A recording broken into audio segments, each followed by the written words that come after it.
mata memandang padamu, telingaku kan selalu mendengar suaramu.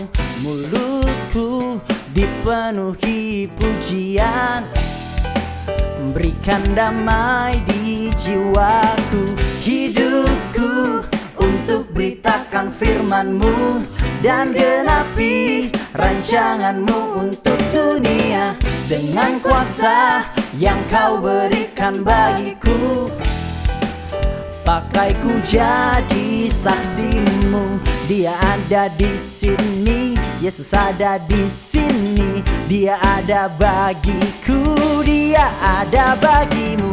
Dan ku angkat tanganku pada Sang Raja, jadilah kehendak-Mu.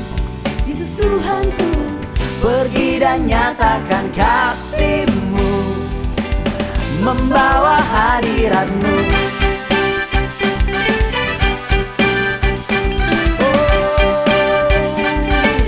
Na na na na na na na na na.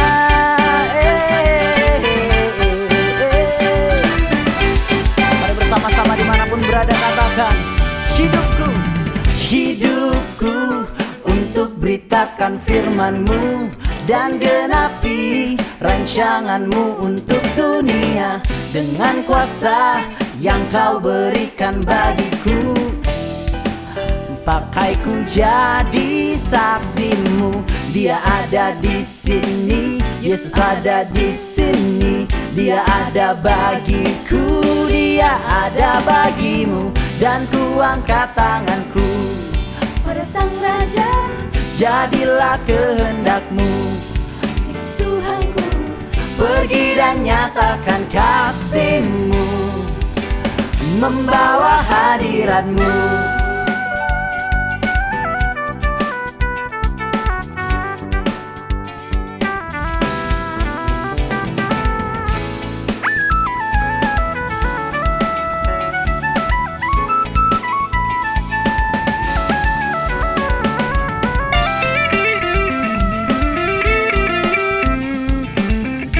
Mari dimanapun berada sama-sama katakan, God is here, come on. Dia ada di sini, Yesus ada di sini. Dia ada bagiku, Dia ada bagimu. Dia ada di sini, Yesus ada di sini. Dia ada bagiku, Dia ada bagimu. Dan ku angkat tanganku, jadilah kehendak-Mu. Pergi dan nyatakan kasih-Mu, membawa hadirat-Mu. Dan ku angkat tanganku pada Sang Raja, jadilah kehendak-Mu. Yesus Tuhanku, pergi dan nyatakan kasih-Mu, membawa hadirat-Mu. Membawa hadirat-Mu, membawa hadirat-Mu.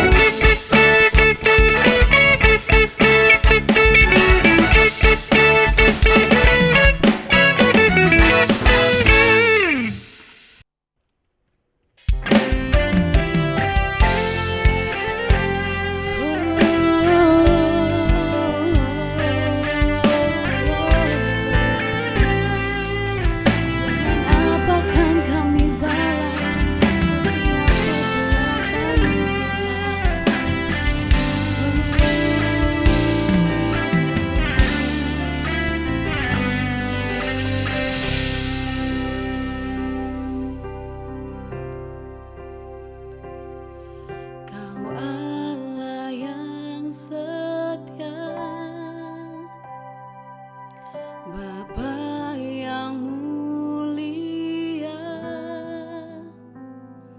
kasih-Mu besar Tuhan. Kau pulihkan hidupku.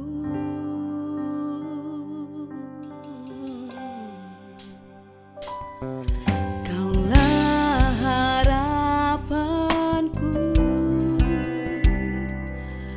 hidupku dalam-Mu.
setiap kasih-Mu, buat setiap penyertaan dalam hidup kami.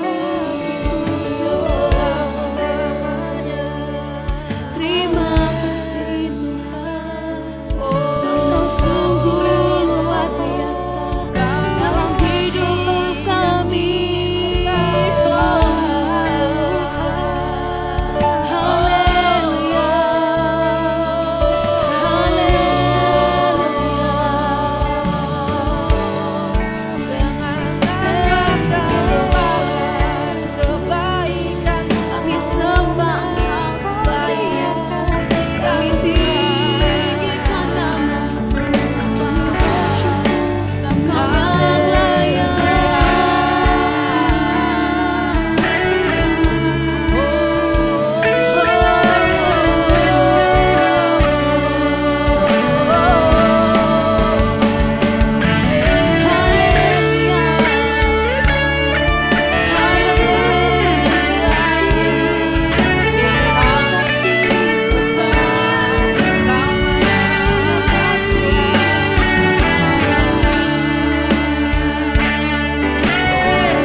I'm not enough unless you come.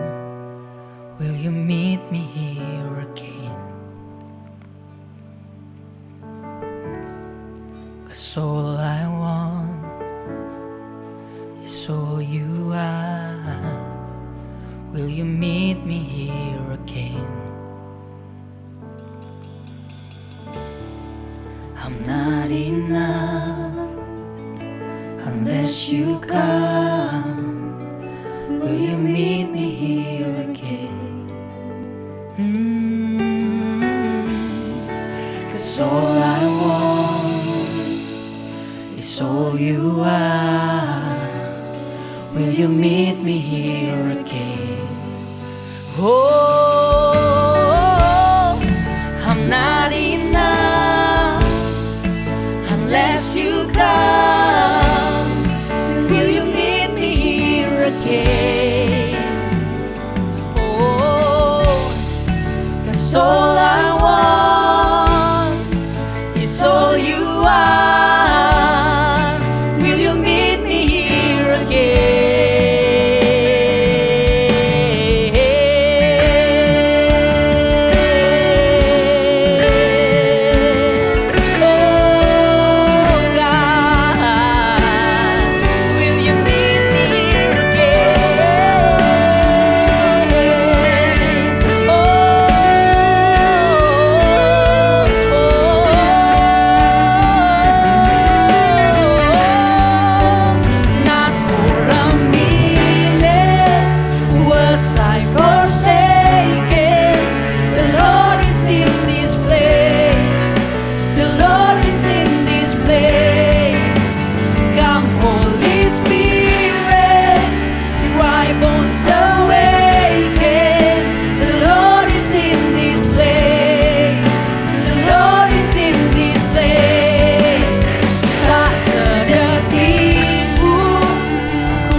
kemuliaan bagi Allah di tempat yang maha tinggi. Kemuliaan bagi Yesus, Tuhan yang memerintah atas segalanya, Raja segala raja.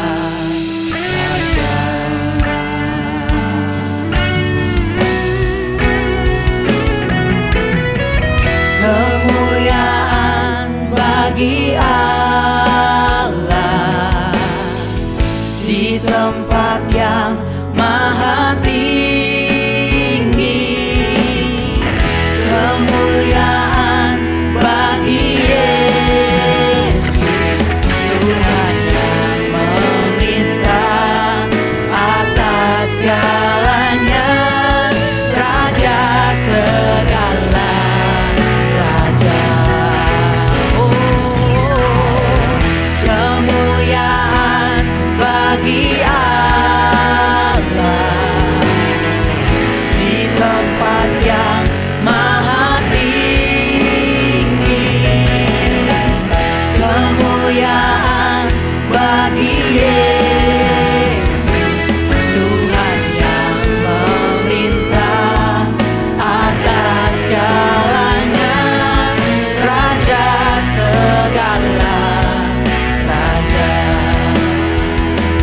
Tuhan yang memerintah atas segalanya, Raja segala raja. Tuhan yang memerintah atas segalanya, Raja segala raja.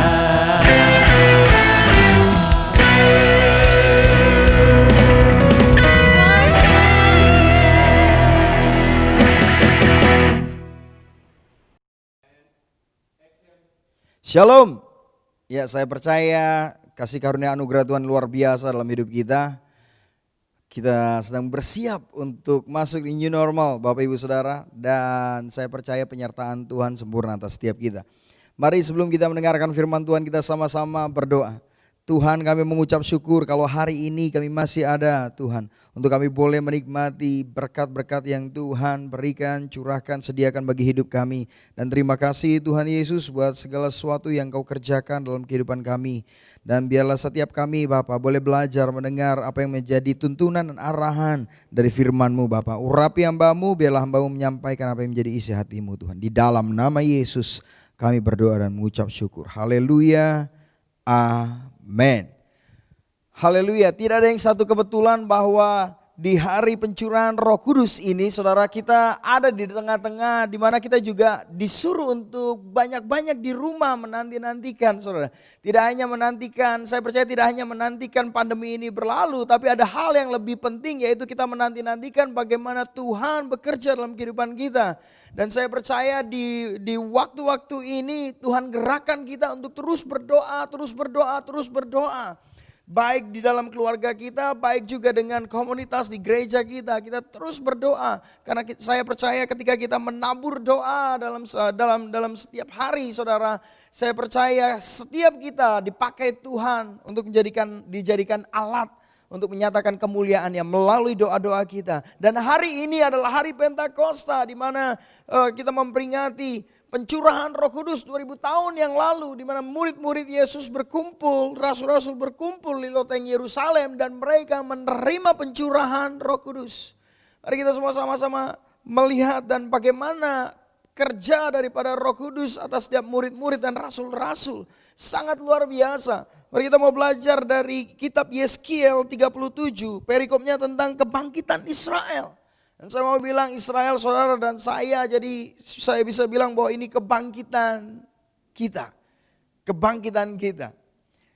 Ayat yang pertama dikatakan seperti ini. Lalu kekuatan Tuhan meliputi aku Dan ia membawa aku keluar dengan perantaraan rohnya dan menempatkan aku di tengah-tengah lembah. Dan lembah ini penuh dengan tulang-tulang. Ia membawa aku melihat tulang-tulang itu berkeliling-keliling. Dan sungguh amat banyak bertaburan di lembah itu. Lihat tulang-tulang itu amat kering. Saudara, ini bicara tentang situasi dan kondisi di dalam lembah ada banyak tulang-tulang. Saudara, ini situasi di mana terjadi kematian, kebinasaan, kehilangan pengharapan, tidak ada kehidupan. Ini situasi dan saya mau bilang ya mungkin mirip-mirip juga dengan apa yang kita alami saat ini. Ada banyak orang kehilangan nyawanya karena pandemi ini. Ada banyak orang juga kehilangan pekerjaan, ada banyak orang juga kehilangan pengharapan, bahkan ada banyak orang juga kehilangan pasangan hidup. Karena mungkin dipanggil Tuhan ya karena wabah ini. Dan ada banyak juga yang mulai kehilangan iman untuk masa depan. Gambaran ini seperti lembah yang kelam. Seperti lembah yang penuh dengan tulang-tulang dan dikatakan lebih lagi, tulang-tulang itu amat kering. Jadi benar-benar seperti tidak ada pengharapan. Inilah situasi dan kondisi yang terjadi saudara. Di Yeskiel 37 dikatakan seperti itu. Tapi di ayat yang selanjutnya dikatakan di ayat yang ketiga, lalu ia berfirman kepadaku, hai anak manusia, dapatkah tulang-tulang ini dihidupkan kembali? Aku menjawab, ya Tuhan Allah, engkaulah yang mengetahui. Lalu firman-Nya kepadaku, bernubuatlah mengenai tulang-tulang ini dan katakanlah kepadanya, hai tulang-tulang yang kering, dengarlah firman Tuhan. Jadi saudara, di sini dikatakan di ayat yang ketiga dan keempat bahwa saudara, perkatakanlah firman Tuhan, perkatakanlah perkataan-perkataan iman. Di sini tidak dikatakan firman Tuhan tidak hanya diperkatakan ketika kita ada di gereja, ketika kita berdoa, tetapi saudara ini dikatakan perkatakan firman Tuhan. Bahkan ini diperkatakan bukan kepada orang hidup, diperkatakan kepada tulang-tulang yang kering. Artinya dalam situasi-situasi yang sulit sekalipun firman Tuhan saudara bisa kita perkatakan, dan firman Tuhan saya mau katakan harus kita perkatakan. Kenapa? Karena dari firman Tuhan itulah timbul akan iman kita. Iman timbul dari perkataan firman Tuhan. Ketika Yeskiel disuruh bernubuat kepada tulang-tulang, dengarlah firman Tuhan. Dan saya percaya setiap kita, bahkan Daud berbicara seperti ini dalam dirinya. Hai jiwaku, pujilah Tuhan. Hai jiwaku, pujilah Tuhan. Hai jiwaku, mengapa engkau bersedih, mengapa engkau gundah gulana. Saudara, kepada setiap kita saudara, kita diberi kuasa, yaitu firman Tuhan untuk kita perkatakan. Ketika kita menghadapi pergumulan, kita menghadapi perasaan yang gak enak, kita bisa perkatakan, hai jiwaku, pujilah Tuhan. Seperti yang Daud lakukan. Di ayat selanjutnya dikatakan di ayat yang kelima, beginilah firman Tuhan Allah kepada tulang-tulang ini, aku memberi nafas hidup di dalammu supaya kamu hidup kembali. Jadi jelas bahwa yang memberi kehidupan itu adalah firman Tuhan. Ketika Yesus dicobai di padang gurun, 40 hari 40 malam dia berpuasa. Dan ketika dia rasakan lapar, iblis datang mencobai dan berkata, jikalau engkau anak Allah, ubahlah batu ini menjadi roti. Lalu Yesus berkata, ada firman Tuhan berkata bahwa manusia hidup bukan dari roti saja, melainkan dari firman, dari perkataan Allah. Jadi ini jelas bahwa firman Tuhan itulah yang membawa kehidupan. Firman Tuhan itulah yang memberi kehidupan. Dan bahkan Yesus juga berkata bahwa akulah jalan. Ya, jalan kehidupan. Bahwa dikatakan di sini firman Tuhan itulah yang menghidupkan. Dan kalau kita buka Yohanes pertama ayat 1 sampai 3, pada mulanya adalah firman, firman bersama-sama dengan Allah dan firman itu adalah Allah. Dan tanpa dia, tanpa firman itu tidak ada segala sesuatu yang dapat dijadikan. Kalau kita lihat lagi ke kejadian pertama, bagaimana Tuhan menciptakan semuanya oleh karena firman. Jadi di situasi dalam lembah ini, lembah di mana tidak ada pengharapan, tidak ada kehidupan, tulang-tulang amat kering, Yeskiel diminta Tuhan untuk bernubuat, diperintahkan Tuhan bernubuat. Hai tulang-tulang, dengarlah firman Tuhan. Dan saya percaya setiap kita, ketika kita mendengarkan firman Tuhan, saya percaya dalam hati kita ada pengharapan, ada kekuatan sehingga kita bisa berkata amin. Kenapa? Karena kita percaya, karena ada pengharapan dalam firman Tuhan. Dan ketika di ayat yang kelima, lalu Yeskiel bernubuat di ayat yang kelima, dikatakan seperti ini. Beginilah firman Tuhan Allah kepada tulang-tulang, aku memberi nafas hidup di dalammu supaya kamu hidup kembali. Ayat yang keenam, aku memberi urat-urat padamu dan menumbuhkan daging padamu, aku akan menutupi kamu dengan kulit dan memberikan kamu nafas hidup supaya kamu hidup kembali dan kamu akan mengetahui bahwa akulah Tuhan.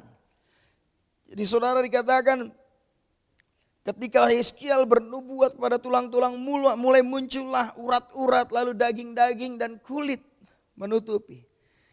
Jadi saya percaya bahwa Tuhan bekerja itu step by stepnya tepat sekali. Tidak pernah salah sasaran saudara. Bayangin kalau kulit duluan yang tumbuh di tulang lalu urat lalu daging, itu aneh saudara. Artinya pekerjaan Tuhan tidak pernah meleset, selalu tepat. Mulai urat-urat tumbuh lalu daging lalu kulit, itu sempurna saudara. Ayat selanjutnya di ayat yang ke-7. Lalu aku bernubuat seperti diperintahkan kepadaku dan segera sesudah aku bernubuat kedengaranlah suara sungguh suatu suara berderak-derak dan tulang-tulang itu bertemu satu sama lain. Sedang aku mengamat-amatinya, lihat urat-urat ada dan daging tumbuh padanya. Kemudian kulit menutupinya tetapi mereka belum bernafas. Maka firman-Nya kepadaku, bernubuatlah kepada nafas hidup itu. Bernubuatlah hai anak manusia. Dan katakanlah kepada nafas hidup itu, beginilah firman Tuhan Allah. Hai nafas hidup, datanglah dari keempat penjuru angin dan berhembuslah ke dalam orang-orang yang terbunuh ini supaya mereka hidup kembali. Ada perkataan di sana yang menjelaskan dari tulang-tulang yang ada di lembah itu, yaitu orang-orang yang terbunuh. Orang-orang yang terbunuh di situ tidak ditulis matinya karena apa. Tulang-tulang itu tidak ditulis. Tidak ditulis bagaimana mereka mati. Artinya kata terbunuh itu sendiri adalah suatu situasi yang dijelaskan bahwa mereka mati secara tidak wajar, terbunuh. Orang-orang yang terbunuh yang mati tidak wajar. Lalu dikatakan di sini di ayat yang 9, orang-orang yang saya mau katakan bahwa orang-orang yang tidak punya status. Orang-orang yang terlupakan, orang-orang yang mungkin sudah dilupakan saudara. Orang-orang yang terbunuh, tidak ada status, tidak ada nama sama sekali. Di sana disebutkan, hanya disebutkan orang-orang yang terbunuh. Mungkin dalam lembah situasi yang sulit, situasi yang susah saat ini. Dulu yang kita kira saudara ya ternyata tidak ingat sama sekali dengan kita. Dulu yang kita kira sahabat, bahkan ketika kita minta tolong dia rasanya bahkan mungkin nomor kita di blok gitu saudara ya. Seperti terlupakan, bahkan tidak dihiraukan. Inilah gambaran orang-orang yang terbunuh. Orang-orang yang pengharapannya hilang, orang-orang yang pengharapannya sirna. Inilah orang-orang yang terbunuh. Sehingga ketika dikatakan, misalnya ditanyakan bagaimana, apakah engkau punya tujuan nanti ke depannya setelah pandemi ini. Dia akan berkata, nggak tahu, saya nggak tahu dan lain sebagainya. Kenapa? Kondisinya parah seperti tulang-tulang yang kering. Orang-orang terbunuh, orang-orang yang nggak punya status yang jelas, orang-orang yang tidak memiliki identitas, hanya dikatakan orang-orang yang terbunuh. Tetapi lihat ayat selanjutnya, luar biasa terjadi saudara. Di ayat yang ke-10.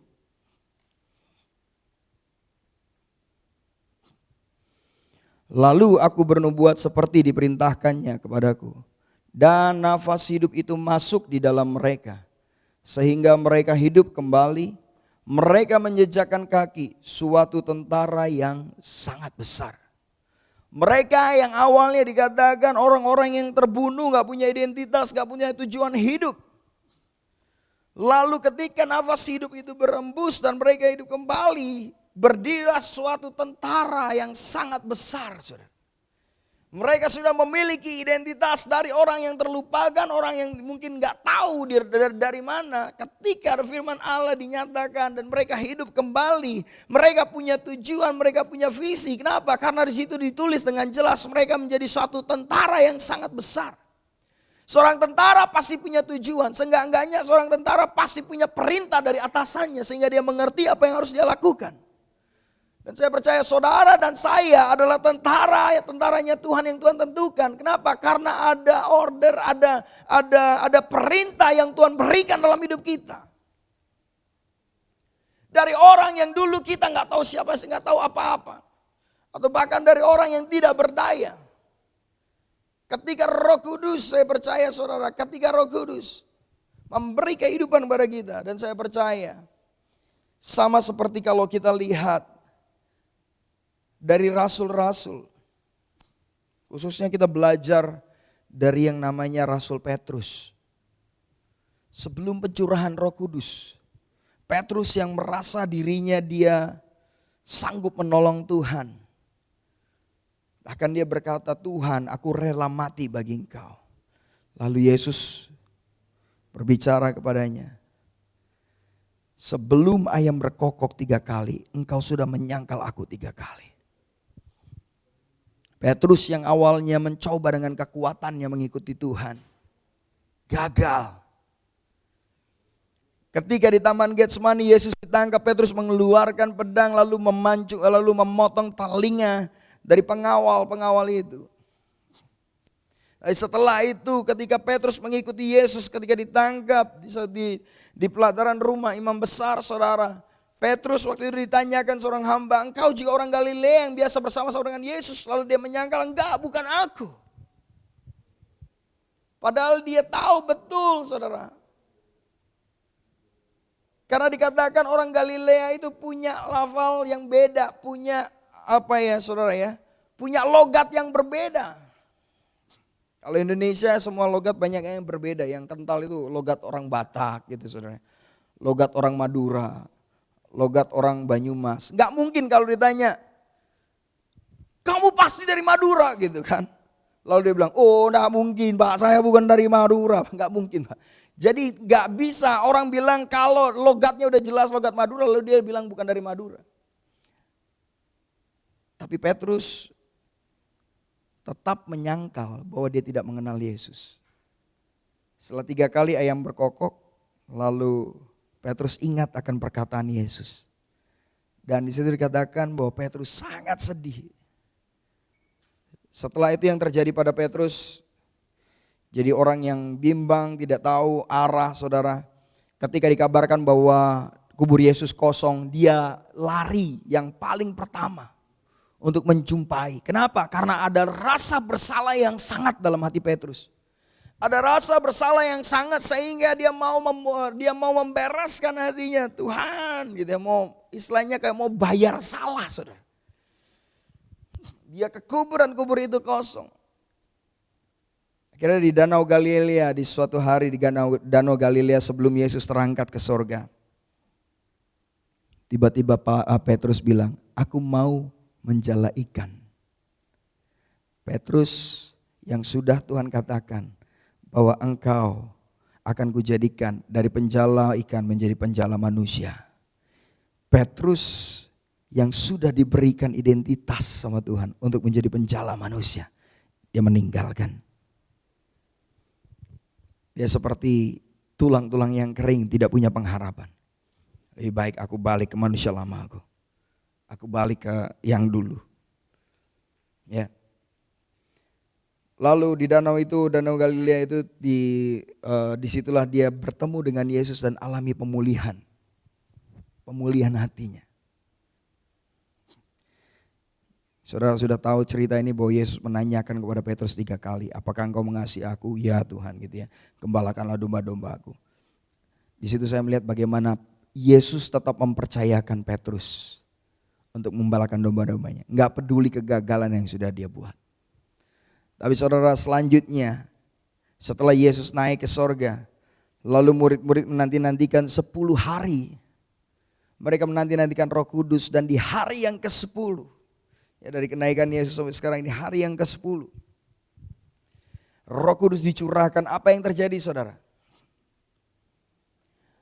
Rasul-rasul dipenuhi oleh kuasa Roh Kudus, dipenuhi oleh pencurahan Roh Kudus. Pencurahan Roh Kudus ini bukan, saudara, ini bukan yang maksud saya bukan manusia yang buat-buat, tapi ini sudah dijanjikan Tuhan bahkan dari zamannya Yesaya, Yeremia, Yeskiel sudah dijanjikan bahwa aku akan mencurahkan Rohku, dan di zaman Yoel juga dipertegas, aku akan mencurahkan Rohku ke atas semua manusia, baik anak-anak kecil, baik orang-orang dewasa. Dan inilah waktunya Roh Kudus dicurahkan dalam hidup kita. 2000 tahun yang lalu awal-awalnya itu Pentakosta pertama di loteng Yerusalem, saudara. Di sanalah murid-murid berkumpul, mereka menanti-nantikan Roh Kudus. Dan di hari yang ke-10 saudara, di peristiwa Pentakosta, lalu lidah-lidah api menyambar mereka. Dan setelah itu apa yang terjadi saudara? Ya setelah itu yang terjadi, Petrus di Kisah Rasul 2, dia berkhotbah 3.000 orang bertobat. Karena 3.000 orang itu baru laki-laki saja, saudara. Waktu murid-murid dan rasul-rasul ini dipenuhi Roh Kudus, orang-orang bilang mereka sedang mabuk. Lalu Petrus bilang, mana mungkin ini masih pagi hari. Mana mungkin mabuk. Mereka dipenuhi Roh Kudus dan Petrus menjelaskan panjang lebar. Padahal sebelumnya dia nggak berani muncul, saudara. Dia nggak berani tampil ke depan. Kenapa? Karena saya percaya itu adalah peristiwa Pentakosta itu, saudara, itu hampir sama seperti Lebaran di mana semua orang kumpul jadi satu di Yerusalem. Dan di sana juga ada orang-orang yang meneriakkan salib kepada Yesus. Ada orang-orang Farisi juga yang menyalibkan Yesus. Dan murid-murid ini kumpul di loteng Yerusalem mengunci pintunya. Kenapa? Karena takut. Tapi setelah ada pencurahan Roh Kudus dari orang yang takut, dari orang yang tidak berdaya, diubahkan menjadi satu tentara. Petrus dari orang yang takut diubahkan. Dan dia berkhotbah dengan berapi-api. Dia nyatakan, bahkan dikatakan, bertobatlah dan berilah dirimu dibaptis dalam nama Bapa, Putra dan Roh Kudus, dalam nama Tuhan Yesus. Petrus yang tadinya menarik diri, merasa tidak berdaya, merasa tidak berharga karena sudah menyangkal Yesus. Tapi oleh pencurahan Roh Kudus, pengurapan yang daripada Tuhan memampukannya. Dia memiliki api yang menyala-nyala dalam melayani Tuhan. Tidak hanya itu, pelayanan Petrus disertai dengan kuasa yang luar biasa. Ketika Petrus berjalan ke bait Allah, ada seorang pengemis yang lumpuh sekitar sudah 30 tahun. Lalu pengemis ini berharap Petrus memberikan sesuatu kepadanya. Tetapi Petrus berkata, padaku tidak ada emas dan perak padaku. Tetapi demi nama Yesus orang Nazaret itu berjalanlah. Maka orang lumpuh ini berjalan. Petrus yang tadinya dia menarik diri bahkan mau meninggalkan pelayanan, dipakai Tuhan luar biasa ketika mengalami pencurahan Roh Kudus. Bahkan dikatakan kalau kita baca Kisah Para Rasul, orang-orang menaruh orang-orang sakit di pinggir-pinggir jalan. Sekiranya Petrus lewat, bayangannya menjamah mereka dan sembuh, saudara. Sama seperti apa yang firman Tuhan katakan, bagi mereka yang percaya kepadaku, kata Kristus, mereka juga akan melakukan perkara-perkara bahkan yang lebih besar daripadaku. Saya baca, sepanjang saya baca Alkitab, belum ada diceritakan bahwa bayangan Yesus menyembuhkan. Bukan berarti Yesus gak hebat, saudara, bukan. Tetapi Yesus pakai luar biasa Petrus. Bayangannya menyembuhkan. Ketika ada pencurahan Roh Kudus, ketika murid-murid dipenuhi oleh Roh Kudus, maka mereka diberikan keberanian yang luar biasa. Lalu Petrus juga, saudara, kalau kita baca di Kisah Rasul ayat 4:18-19, di mana Petrus diperhadapkan ke mahkamah agama. Lalu disuruh dengan keras, jangan lagi beritakan tentang Yesus. Lalu mereka berkata, Petrus dan Yohanes bilang gini, silakan pertimbangkan, lebih baik taat kepada Allah atau taat kepadamu. Lalu mereka dilepaskan dan mereka semakin memberitakan tentang Yesus. Lalu rasul-rasul ditangkap termasuk Petrus. Mereka ditangkap di Kisah Rasul 5 ayat 39-40. Mereka ditangkap dan disesah. Tapi apa yang terjadi ketika mereka disesam, mereka dianiaya, saudara, ketika mereka keluar dari sana, mereka bersuka cita karena dianggap layak untuk menderita dan dihina oleh karena nama Yesus. Artinya ketika ada pencurahan Roh Kudus dalam hidup kita, tidak hanya hidup kita penuh dengan kuasa, tetapi kita diberikan keberanian, saudara, bahkan menghadapi maut sekalipun Tuhan berikan keberanian. Karena kalau memang itu kehendaknya, kita akan dimampukan oleh Tuhan. Amin. Dan yang lebih penting lagi, Roh Kudus dicurahkan bukan hanya untuk kita menerima kuasa. Memang firman Tuhan berkata engkau akan terima kuasa, Kisah Rasul 1 ayat 8. Memang engkau akan terima kuasa jika Roh Kudus turun atas kamu. Tapi itu bukan poin utamanya, saudara. Poin utama dari pencurahan Roh Kudus bukan hanya supaya engkau terima kuasa, supaya engkau bisa doain orang sakit sembuh, supaya engkau ketika engkau berkhotbah gitu orang-orang semuanya rebah lawatan Tuhan, bukan. Bukan hanya soal kuasa yang Tuhan nyatakan di sana di Kisah Rasul 1 ayat 8. Tapi dikatakan bahwa engkau akan menjadi saksiku di Yerusalem, Yudea, Samaria, bahkan sampai ke ujung bumi. Inilah, saudara, yang paling penting, poin yang paling penting dari pencurahan Roh Kudus. Supaya apa? Supaya kita yang menerima Roh Kudusnya, menerima rohnya dalam hidup kita. Kita menjadi saksi dimanapun kita berada. Yerusalem, Yudea, Samaria, sampai ke ujung bumi. Baik engkau di kantor, di bisnis usaha, di gereja, di pergaulanmu, dimanapun engkau berada, menjadi saksi Kristus. Kalau kita sudah menerima pencurahan Roh Kudus, mungkin kau sudah bertobat dan lahir baru menerima pencurahan Roh Kudus, menerima karunia-karunia bahasa roh. Mungkin kau sudah terima itu 10 tahun yang lalu, 5 tahun yang lalu, 2 tahun yang lalu. Tetapi engkau belum menyampaikan atau bersaksi bagi Yesus. Ada yang salah berarti, saudara. Karena tujuan utama engkau diperlengkapi dengan kuasa yang daripada Tuhan adalah supaya engkau menjadi saksi Yesus. Menjadi saksiku, kata Tuhan. Dalam bahasa Yunaninya martir. Kalau kita dengar kata martir pasti menyerahkan nyawa kita.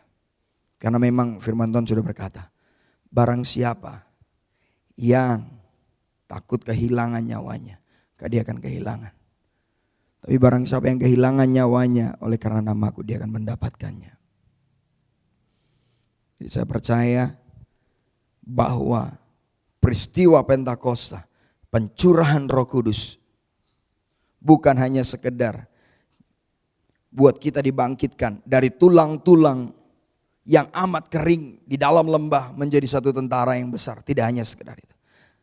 Tapi kita menjadi saksi-saksi Tuhan, menjadi tentara-tentaranya Tuhan yang menyampaikan kesaksian Kristus. Bagaimana Tuhan menyelamatkan hidup kita. Bagaimana Tuhan mempertobatkan hidup kita. Bagaimana Tuhan menjamah hidup kita, mengubahkan hidup kita. Saksikan, saudara. Karena saya percaya justru bahkan di masa-masa sulit saat ini ada banyak orang cari jawaban tetapi mereka tidak mendapatkan. Tetapi ketika engkau membuka mulutmu untuk bersaksi bagi Yesus, saya percaya ada kuasa yang menyertai perkataan-perkataanmu. Sehingga orang yang mendengar perkataan-perkataanmu mereka dikuatkan dan mereka menemukan jawaban itu. Jadi ini waktunya Bapak Ibu Saudara semua untuk kita boleh jadi menjadi saksi Yesus. Tapi Pak, saya nggak punya talenta ini, saya nggak punya talenta itu. Saya nggak pandai bicara dan lain sebagainya. Ketika Roh Kudus memenuhi setiap hidup kita, maka Roh Kudus akan memampukan setiap kita untuk berkata-kata. Dari rasul-rasul Yesus, kebanyakan mereka bukan orang-orang yang pintar, terpandang, bukan, saudara. Bahkan Matius pemungut cukai ada di sana. Simon orang Zelot, pemberontak pada bangsa Romawi. Petrus, Yakobus, Yohanes seorang nelayan. Bahkan ketika mereka diperhadapkan ke mahkamah agama, mereka dikatakan mereka bukan orang terpelajar. Bagaimana mereka bisa memperkatakan ini semua pengetahuan, ini semua bagaimana? Karena Roh Kudus. Saya percaya ketika Roh Kudus dicurahkan dalam hidup kita, maka Roh Kudus akan memampukan setiap hidup kita untuk kita boleh menjadi saksi. Amin. Jikalau engkau mungkin merasa saat ini, saat-saat seperti berada dalam lembah dan situasi kondisinya seperti tulang-tulang yang amat kering.